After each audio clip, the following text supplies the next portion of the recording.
This time, hindi sila nasira kasi I let it dry first before I put the top coat. So, magandang maganda ang resulta.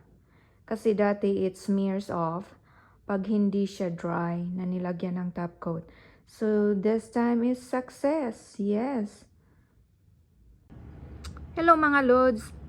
Christmas theme tayo ngayon. Meron tayong Santa Claus, snowflakes, hindi magandang pagkagawa ko, Christmas tree, and Santa's hat. Saka yung sa thumb, ginawa ko na lang easy na lang para hindi na masyado mahirapan si Manay. So, yan. Make sure mga Lods, gumagamit kayo ng base coat dito. Hindi ko kasi alam kung nag-expire na to na iba. Para hindi masira yung kuko nyo, gumamit kayo ng base coat para ma-protectionan yung nails nyo. And this one is fairly new. So, alam ko ito, maganda ito kasi bago pa lang ito. So, yan po yung mga gamitan ko. I have dotting tools, tweezers, some other stuff, and meron pa.